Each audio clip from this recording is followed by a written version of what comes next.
신문 볼 때, 아이가 하나 골랐어. 하나 골랐는데 헤드라인이 이거예요. 세계 신기록 달성. 100m 달리기. 그걸 읽었어. 네. 아이가 이제 물어봐. 엄마는 언제 달리는 속도 가장 빨랐어? 그럼 뭐라고 대답하시겠어요? 엄마 중학교 때 16초 때였어. 이렇게. 원하는 배드 케이스라고. 아, 배드 케이스예요? 원하는 배드 최악이에요, 케이스. 제가? 최악은 아니고. 예. 사랑을 전하고 싶다면 이렇게 바꿔서 얘기해 주는 거예요. 네. 대기자 TV. 안녕하세요. 교육대기자TV 대기자 방종임입니다. 힘들고 지칠 때 말과 글이 마음에 울림을 주고 위로가 주는 그런 순간들이 있습니다. 그래서 이분의 말과 글은 더욱더 그러신 것 같아서 오늘 모셨습니다. 안녕하세요, 작가님. 네, 안녕하세요. 반갑습니다. 김종훈 작가입니다. 저희가 지금 모셨어요. 네. 말이 안 되죠. 네, 정말 여기 나오고 싶었는데 네. 어떻게 때가 안 맞았는데 이번에 잘 운이 좋아서 제가 여기 나올 수 있게 되어서 아주 기쁩니다. 저희가 운이 좋죠. 예. 오늘 그래서 그동안 못 모셨던 거 오늘 다 나누는 그런 시간을 좀 만들도록 하겠습니다. 이번에 낸 책을 통해서 말씀 나눌 부분이 저는 많다고 생각을 하거든요. 이 책 먼저 얘기를 드리면 어린이를 위한 철학자의 말, 신간을 좀 출간을 하셨잖아요. 이 시대의 철학이다. 좀 낯선 그렇게 생각하시는 부모님들이 많으실 것 같은데 이 책을 내게 된 계기가 좀 있으실까요? 네. 이 책 전에 너에게 들려준 단단한 말인가 이런 책을 낸 적이 있어요. 근데 그 책을 내면서 그 책이 좀 어려운 책이에요. 사춘기 아이들 이상이 볼 수 있는 책이 철학책인데 그 책을 초등학생이 읽은 거예요. 초등학생이 읽고 제 유튜브에 댓글을 남겼는데 뭐라고 남겼냐면 부모님도 알려주지 못한 것을 작가님 책을 읽고 알게 됐어요. 내가 왜 친구들 사이에서 관계가 안 좋았었는지 알려주셔서 감사합니다. 잘 지내? 사이좋게 지내? 이렇게 해야 돼? 라고 말은 할 수 있는데 그 안에 담긴 의미가 뭔지 몰라요. 이걸 설명해 줘야 되는데 어서 들은 게 좋다더라 해서 얘기를 해주는데 그게 아이 입장에서는 이해가 안 되는 거죠. 와닿지 않는 거죠. 그게 다 철학이에요. 모든 게 다 철학 메시지인데 어떻게 하면 아이가 이해할 수 있게 말할 수 있을까? 그럼 되게 좋겠다 생각했는데 그 시점에 또 제가 또 하나 되게 자주 받은 메일이 있어. 어떤 거냐면 저 메일을 되게 자주 받아요. 네, 그러실 것 같아요. 거의 상담 메일도 많이 네, 받으시고. 맞아요. 다 어려운 것들, 힘든 것들인데 한 아이가 고등학생인데 거기 보육원에 있어요. 부모님이 안 계셔요. 안 계시는데 제 책을 읽고 이렇게 평을 했어요. 저한테 어떻게 도움이 됐냐면 정말 말도 안 되게 도움을 많이 받았다. 작가님 책을 읽고. 그 메일 보면서 제가 울었거든요. 눈물이 나서. 내가 어떻게 해줄 수 있는 게 없으니까. 근데 그때 그 아이가 보낸 메일 주소를 봤더니 잘 아시겠지만 메일 주소가 가끔 생일인 사람이 있어요. 나 몇 살인지 있죠. 저도 그런데. 몇 살인지 알겠어. 막 40살이고 50살이구나 이렇게 보이는데 예. 생일 3일 전이에요. 아이디가. 네. 주로 아이들이 거의 메일을 다 생일로 만들거든. 그 학교에 다니는데 학교에는 자기가 보육원에 다닌다는 얘기를 안 했어요. 그렇게 보이고 싶지 않아서. 근데 선생님이 어떤 오해를 해서 혼낸 거예요. 근데 이 아이 입장에서는 말도 안 되게 혼났어. 저한테 왜 메일을 보냈냐면 저 너무 억울한 일을 겪었다. 나는 왜 혼나야 될까요? 내가 왜 울어야 되죠? 난 어디 가서 얘기를 할 수 있을까요? 다른 아이들은 공부만 하면 되는데 집에서 얘는 그것까지 더해서 왜 울어야 되고 왜 살아야 되고 이것까지 삶 자체를 고민하는 거예요. 일단 물어볼 데도 없으니까 나한테 메일을 보냈겠죠. 동화줄 같았겠네요. 맞아요. 그래서 제가 그 아이한테 그 아이만을 위한 글을 써줬어요. 써주고 제가 생일 3일 전이구나. 내가 내 책에 사인해서 보내줄게. 주소 좀 알려줘. 그랬더니 이 아이가 저한테 단메일에서 딱 처음 한 말이 제가 작가님 책을 받을 자격이 있을까요? 너무 다 마음이 아파. 한 줄 한 줄이 그동안 어떤 일을 겪었는지 저한테 다 보여주는 거예요. 제가 왜 말씀드리냐면 부모님들께서 아이가 어떤 말을 했을 때 이 말을 왜 했을까? 이 말이 어디서부터 비롯되었을까를 들었을 때 알아야 돼요. 그게 바로 철학의 힘이에요. 철학이 왜 중요하냐면 어떤 단어에 대한 자기만의 해석을 갖게 해줘요. 사랑, 희망, 행복 되게 중요하잖아요.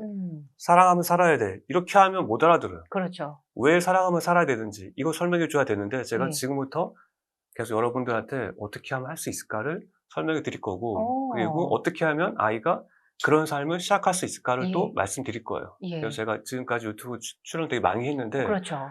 저희 채널은 오늘 처음이고 근데 오늘 되게 처음 하는 이야기를 방에 전해드릴 예정이라서 왜냐하면 제가 이 대기자TV 워낙 좋아하고 감사합니다. 애청자. 엑기스가 모아놨다가 저희가 한 편 한 편씩 이렇게 맞아요. 내보낼까 봐요. 그렇게 해주세요. 제가 어떤 걸 썼냐면 되게 짧아요. 네네네. 들려주세요. 제가 읽어볼게요. 네. 지금 불행하다면 오히려 축하할 일이다. 불행은 결코 아무나 괴롭히지 않는다. 괴롭힐 가치가 있는 일을 지금 치열하게 하고 있는 사람만 철저하게 골라서 괴롭힌다. 불행은 매우 셈이 많은 손님이다. 만약 그가 당신을 찾아왔다면 그건 셈이 날 정도로 가치 있는 일을 하고 있다는 증거이니 조금도 흔들리지 말고 정진하라. 힘들 때 난 왜 나만 이렇게 힘들지? 이런 생각하고 있으면 죽을 것 같아요. 무기력해지죠. 근데 그때 내가 샘날 만한 가치 있는 일을 하고 있구나. 자신을 위로할 수 있는 게 철학의 힘이에요. 부모님 물론 아이를 사랑하는데 하는 얘기를 보면 너무 마음이 안타깝고 내가 당장 가서 그렇게 도와주고 싶죠. 그래서 그런 언어를 여러 부모님께서 좀 알면 좋겠다. 철학자의 말뿐이 아니고 내 아이한테 어떻게 하면 좋은 말을 이해할 수 있게 설명할 수 있을까라는 것인데 그 중심에 뭐가 있냐면 제가 책을 120권 냈거든요. 알죠. 네. 예, 20년 정도. 예. 그래서 저한테 가끔 물어봐요. 작가님, 글 잘 쓰려면 어떻게 될까요? 후배 작가들이. 근데 저는 어떻게 얘기하냐면 저는 원래 시를 썼어요, 예전에. 시를 썼는데 이런 거예요. 사랑에 대한 시를 써봐. 그런데 그 안에 사랑이라는 단어는 쓰면 안 돼. 그런데 다 읽으면 사랑이 느껴져야 돼. 이거예요. 이게 저는 글쓰기 기본이거든. 이게 똑같은 거, 너 힘드는 거 견뎌야 돼. 이게 아니고 엄마 말 들었더니 견뎌야 되겠구나. 이런 생각이 들 수 있게 말을 해줄 수 있어야 돼요. 그러려면 이게 그냥 되는 게 아니거든요. 여러분, 이게 아이를 위한 책이지만 부모님께서 먼저 읽어봐야 돼요. 저도요. 그 말씀을 드리고 싶었는데 사실 제가 위로를 받더라고요. 맞아, 그래서 맞아. 이게 어린이를 위한 말이지만 같이 봤으면 좋겠다라는 생각이 들더라고요. 이게 되게 수준 높은 사람의 이렇게 반응인데, 네, 맞아요. 어제도 댓글 달렸는데, 작가님 책을 아이를 위해서 읽다가 지금은 저를 위해서 읽게 되고 있어요. 이게 가장 좋은 변화거든요. 근데 왜냐하면 내가 커져야 내 아이도 나만 클 수 있다는 것을 깨달은 거죠, 이제. 알았기 때문에, 내가 더 나아져야 되겠다. 뭐라고 할 게 아니고, 내가 나한테 뭐라고 해야 되겠구나. 이런 생각을 하게 된 거죠. 그래서 오늘은 또 이 말씀 꼭 드리고 싶은데, 보통 이렇게 여러분들께서 아이가 읽었으면 좋을 것 같은 책을 이렇게 주고, 이제 다 읽고 있나 이렇게 가보면 놀고 있잖아요. 그러면 이제 바로 나오는 말이 있잖아요. 다 읽고 노는 거야? 다 읽고 노는 거야? 이거 되게 싫어하거든요. 이게 바로 결과의 말이에요, 결과의 말. 전 그런데 모든 부모의 말은 과정의 언어여야 된다고 생각해요. 과정의 언어를 줘야지 아이가 과정을 겪으면서 생각을 하죠. 결과의 언어는 생각을 완전 말살시키단 말이에요. 부모님께서 어떻게 하냐면 다 읽었어가 아니고 읽다가 어디에서 멈췄니? 어디에 줄 쳐야 하는지 알고 있는 사람이 가장 중요한 거예요. 다 읽고 중간에 멈추지 않고 다 읽었다는 것은 아무 곳에도 줄을 안 쳤다는 거예요. 그건 어떤 걸 의미하냐면 생각을 해본 적이 없다는 거예요. 읽으면서. 그래서 이렇게 2시간 동안 다 읽었어. 나 이거 읽었어. 그때 아무것도 기억에 남지 않아. 근데 저는 어떻게 생각하냐면 이거를 다 읽을 필요 없어요. 그냥 이렇게 물어보는 거죠. 너 그거 읽으면서 가장 인상 깊은 장면 하나만 이렇게 집어봐. 그렇게 하면 되게 쉽죠. 그리고 생각하게 돼. 그러네요. 네, 어디가 인상 깊을까? 네가 그냥 읽었을 때는 아무것도 안 보였던 문장까지도 하나하나 다 보게 돼. 하나만 걸려봐. 걸리면 이제 이 아이의 눈에 이 한 문장이 그냥 걸린 게 아니에요. 이 문장에 대해서 생각하게 되겠죠. 생각하게 되면 자기만의 생각을 또 하게 되겠죠. 이 문장이 아닌. 어디에서 멈췄어? 그거 읽고 어떤 생각했어? 엄마한테 한번 말해줘. 이제 말했죠. 그 말한 거 한번 일상에서 실천하려면 어떻게 해야 될까? 이 3단계예요. 이 3단계인데 이거를 저는 책을 읽으면서만 할 수 있다고 생각하지 않아요. 저는 신문을 구독하거든요. 신문을 매일 2개씩. 왜냐하면 검색으로는 내가 하나를 깊게 할 수 있지만 신문은 탐색이에요. 여러 가지를 넓게 할 수 있어요. 내가 짐작도 못했던 것들, 내가 평소에 클릭 안 했던 것들 다 알 수 있어요. 그리고 그걸 읽어보면 하나하나가 다 되게 농밀해요. 저는 그래서 신문 기사 한 주 한 주 보면 되게 경탄스러워요. 저는 그리고 또 하나, 광고란은 꼭 보세요, 광고란. 그거 어떤 의미가 있을까요? 광고 진짜 중요해요. 만약에 매출이 1년에 50억도 안 되는데 5단 광고 냈다. 그럼 그 회사는 그거 어떻게 썼을까요? 어떤 마음으로? 죽기 살기로 썼겠죠. 이 한 줄 5단 광고 한 번으로 매출 1억 나와야 돼, 최소한 하루에. 그럼 네가 카피를 읽는 것만으로도 1억의 가치를 가질 수 있단 말이에요. 전 그래서 최대 대기업 말고 중소기업의 카피들. 근데 인생 걸고 쓴 카피예요. 우와. 네, 이거 카피는 사장이 몇 번 컨펌했을 거예요. 다시 써. 이거 안 돼.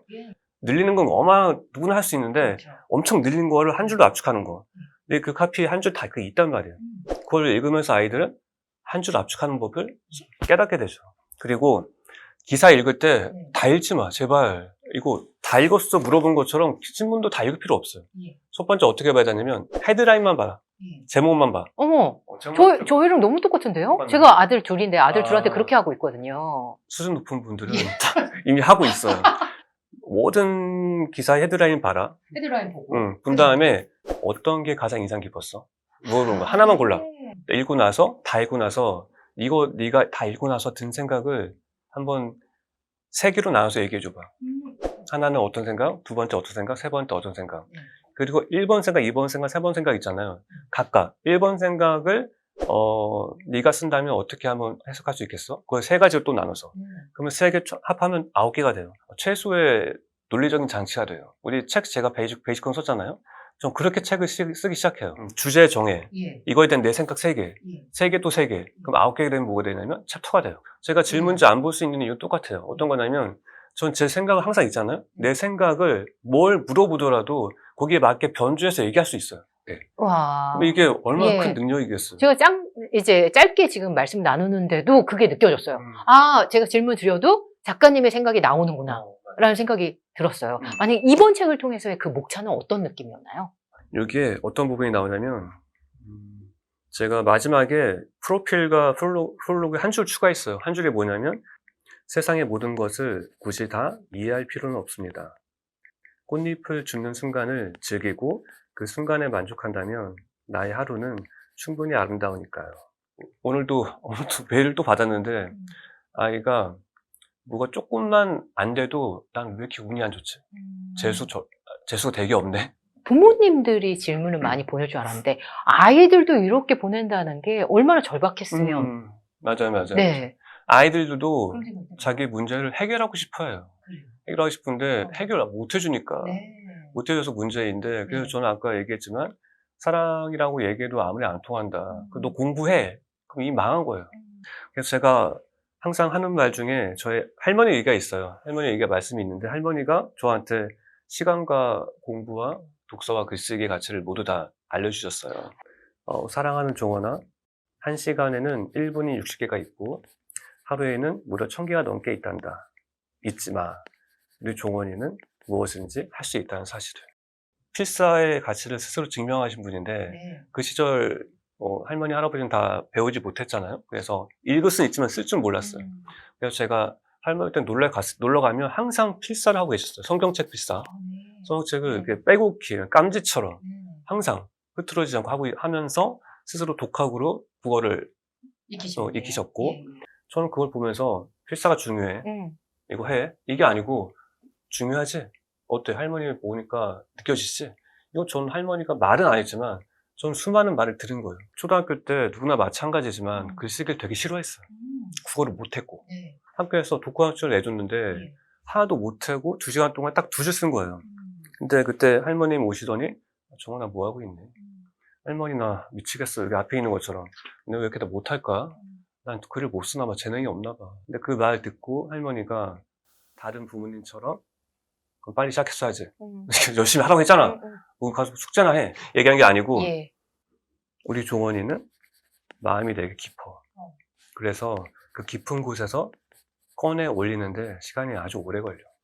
근데 할머니는 그렇게 꺼내서 쓴 종원이 글을 읽는 게 되게 행복하더라. 이렇게 말씀해 주시니까 어떻게 안 쓸 수가 있겠어요. 그러네요. 나의 첫 독자가 되어주신 거잖아요. 첫 비평가가 아니고. 비평가는 필요 없어요. 밖에 많기 때문에. 그리고 이거는 그냥 지나간 게 아니고 내가 2시간 동안 보낸 시간의 가치를 알려주셨어요. 그러네요. 기다리고 있는 거다. 버린 게 아니고 그걸 그대로 얘기한 게 아니고 이해할 수 있게.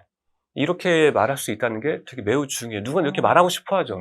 마음이 있으니까. 근데 내 입에서 나온 말이 아니고 도착한 말이 내 말이에요. 아이 마음이 도착한 말. 그래서 세상의 정답이 아니고 아이 마음이 절실히 원하는 답을 해줘야 돼요. 그게 쉽지 않아요. 그래서 쉽지 않아서 필사를 하는 거고 철학의 메시지가 담긴 필사를 하는 거예요. 그냥 말씀을 하다가 이게 전달이 잘 안 되구나. 필사가 필요하겠구나 또 깨달으신 거잖아요. 맞아요. 부모님께서 일상에서 일을 되게 많이 일을 많이 하시잖아요. 많이 하실 때 좀 이렇게 얘기하고 싶어요. 내가 할 수 있는 만큼만 하고 너무 많이 해서 화내지 마라. 분노할 정도까지 하지 마.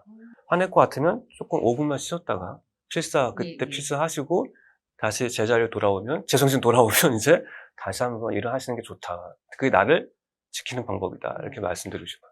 저는 그 평소에 작가님의 글과 말을 보면서 이분은 어떤 말씀에 이렇게 많은 사람들을 울리면서 이렇게 나눌 수 있지? 라는 생각을 했었는데 이유를 알 것 같아요. 이 말과 글의 힘을 아시기 때문에, 누구보다 잘 아시기 때문에 이렇지 않을까라는 생각이 드네요. 맞아요. 그리고 이걸 스스로 알기 때문에 더 나누고 싶다는 생각을 하셨나 봐요. 누군가를 치유할 수 있는 글은 가장 어려운 글이에요. 저 글쓰기 30년 했거든요. 전 초기 단계에서는 이런 걸 못 썼어요. 수도자나 종교계에 있는 분들의 쓴 글 있잖아요. 네. 되게 쉽죠. 쉬워 보이죠. 예. 근데 읽으면 치유가 돼. 그런 글이 제일 쓰기 어려운 글이에요. 내게 희망이 없는 사람에게 희망을 주는 글. 그게 가장 어려운 예. 글이에요. 내가 그 사람만큼 아파야 되기 때문에. 그래서 저는 가장 많이 하는 게 뭐냐면 저는 남의 글을 읽지 않거든요. 대신 남의 고민을 읽어요. 그분처럼 아파해요. 얼마나 힘들까. 그분의 아이를 또 생각해요. 이 아이는 또 얼마나 힘들까. 이 두 사람한테 도움이 되려면 난 어떤 글을 써야 될까. 하루에 3시간 동안 담배를 쓰거든요. 네. 그러면 그리고 또 필사도 하시는 거예요. 필사도 하고 책도 쓰시고 메일도 보내시고. 맞아요. 저는 그냥 모든 게 다 의미가 있다고 생각해요. 단메일 쓰면서 그 사람이 보낸 마음을 제가 다시 느끼잖아요. 저는 단메일 쓰기 전에 10번 읽고 메일 쓰거든요. 읽어봐야 알 수 있습니다. 이거는 제가 제 책을 읽고 저한테 초등학교 2학년 아이가 저한테 카드를 보냈어요. 와. 그건 제가 이렇게 보여드려야 돼요. 네네. 보여주세요. 네, 이렇게. 귀여워. 귀엽죠? 네. 이걸 보면서 저는 귀엽죠? 귀엽다고만 그치면 안 돼요. 네. 네. 제가 뭘 놓쳤을까요? 이걸 저는 보면서 어떤 생각했냐면 이걸 이 아이가 몇 번 퍼봤을까? 이 아이의 과정이 눈에 보이는 거죠. 과정을 보게 되니까 사랑하게 돼. 그런 말 하잖아요. 아이를 믿어야 된다. 네. 아이의 가능성을 믿어야 된다. 네. 근데 왜 믿지 못할까요? 믿어야 할 근거를 발견을 못했어요. 근거를 발견한 사람은 믿지 않을 수가 없어요. 과정을 못 네. 봤기 때문에, 모르기 때문에 근거가 없어. 그냥 믿으라니까 믿는 거야. 그러니까 자꾸 흔들리지. 그러면 그렇게 도와준 사례, 이렇게 말의 힘으로 부모님께 말씀드리고 아이한테 전달하기까지 그동안 답답점이 있었는데 그걸 풀어준 사례도 좀 있으세요? 식당에 갔더니 또 요즘 경기가 안 좋잖아요. 그래서 이 아이를 맡길 데가 없는 거예요. 돈도 없고 장사 안 되니까. 그래서 이 부부가 한 새벽에 나와서 밤 늦게까지 아이를 데리고 있어요. 식당에. 식당이요? 네, 그 아이는 18시간 동안 뭐 하고 있을까요? 핸드폰 보고 있어요. 18시간 동안. 남들은 16시간 동안 공부하는데 18시간 동안 핸드폰을 보고 있어요. 너무 마음이 넘어가 또 이렇게 나오잖아요. 마음이 아파가지고 밥이 잘 안 넘어가. 내가 어떻게 해주고 싶은 거야. 바꿔주고 싶고. 그런데 내가 돈을 줄 수는 없고 아이를 봐줄 수는 없으니까 다음에 올 때 제가 쓴 책을 하나 선물해 줬어요. 그러면서 네가 지금 핸드폰 보는 것도 좋은데 이 책을 보면서 예쁜 마음을 네 안에 많이 담으면 좋겠어. 그러면서 이렇게 선물해 줬죠. 그랬더니 이제 다음에 또 갔더니 핸드폰을 안 보고 책을 보고 있더라고요. 네, 근데 그거를 부모님이 하긴 좀 힘들어요. 네, 그리고 좋은 말이 안 나오니까. 그리고 힘들잖아요. 일하는 게 힘들고. 그래서 제가 필요한 것 같아요. 여러분이 제가 쓴 글을 읽고 아이를 태그하든지 아니면 제가 쓴 글을 아이한테 문자로 보내든지 그 글귀를 아니면 필사해서 냉장고에 붙여놓든지 이렇게 하면 어떤 부모님이 이런 제보를 했는데 아이가 작가님이 쓰신 글 필사해서 아이한테 항상 보냈는데 아이 사진첩 봤더니 그걸 보관하고 있더라고요. 그럼 너무 사명감을 갖고 이제 전해주지는 않아도 되겠네요. 그냥 툭 하고. 너무 진지하게 사지 마세요. 예, 그러니까요. 이거 안 봐? 막 이렇게 네. 접근하면 오히려. 안 볼 수도 있지. 안 볼 수도 그러게요. 있는데 언젠가 볼 거야. 네. 나는 보냈으면 됐어. 예, 여기서 한마디 말은 있을까요? 툭 던져주면서. 엄마 이거 읽어봤는데 엄마 기분 좋아지더라. 너도 기분 좋아지면 좋겠어. 네, 이렇게 할 수도 있고 여기서 제가 한번 얘기해 볼게요. 제가 철학책을 읽고 부모님께서 내 마음의 철학이 이제 싹 트이기 시작하면 나오는 말이 다르게 되는데 아까 제가 신문 보는 거 얘기했잖아요. 네. 신문 볼 때 아이가 하나 골랐어. 하나 골랐는데 헤드라인이 이거예요. 세계 신기록 달성. 100m 달리기. 그걸 읽었어. 아이가 이제 물어봐. 엄마는 언제 달리는 속도 가장 빨랐어? 그럼 뭐라고 대답하시겠어요? 엄마 중학교 때 16초 때였어. 원하는 배드 케이스라고. 아, 배드 케이스예요? 원하는 배드 케이스. 최악이에요, 제가? 최악은 아니고 예. 아이한테 사랑을 전하고 싶다면 이렇게 바꿔서 얘기해 주는 거예요. 네. 밤 늦은 시간에 아이가 갑자기 아파. 그때 뭐 하죠? 업고 달리죠. 업고 달리는 거야. 예. 엄마 그때 진짜 빨랐어. 엄마 세상에 가장 빨랐던 적이 너 아팠을 때. 업고 달렸는데 그때 진짜 빨랐어. 그러면 이제 어떻게 될까? 아이가 살면서 힘들 때가 있을 거 아니에요. 열심히 뛰고 있는데 되는 게 없어. 그때 이제 그 아이를 지탱해줄 한 문장이 될 수 있겠죠. 그때 들었던 그렇죠. 얘기가. 아이 마음속에 담길 말을 좀 해야 된다는 메시지신 것 같아요. 사랑은 떠나는 게 아니고 도착해야 사랑이에요. 예. 도착한 만만 사랑이죠. 강의 끝나면 항상 저기 구석에서 있던 분들이 몰래 와요. 작가님, 저 지금 애 때문에 미치겠는데요. 애가 사춘기 지났는데 집 나갔어요. 네. 근데 너무 저는, 갈등 심하다. 나 진짜 사랑 많이 줬는데 네. 애가 저한테 그러는 거예요. 엄마 나 사랑한 적 한 번도 없잖아. 아까 얘기했잖아. 사랑이란 단어를 쓰지 않고 읽었더니 사랑이 느껴져야 된다. 지금도요. 지금도 마찬가지. 내가 엄마가 날 뛰고 그 장면을 상상하는 것만으로도 이게 사랑이지. 이것보다 더 큰 사랑이 어디에 있을까? 라는 생각을 하게 돼요. 아이가 학교에서 짜장면을 먹고 왔어, 급식으로. 그래서 정말 맛있어가지고 집에 와서 아빠한테 아빠 나 오늘 짜장면 먹으면 되게 맛있었다. 그랬더니 아빠가 또 역시 오늘 공감을 해줘야지 하면서 아빠는 점심 돈가스 먹었는데 더 맛있었다? 네네. 이거예요. 공감은 그 자리에 가서 같이 느끼는 거. 동감은 내 얘기하는 거.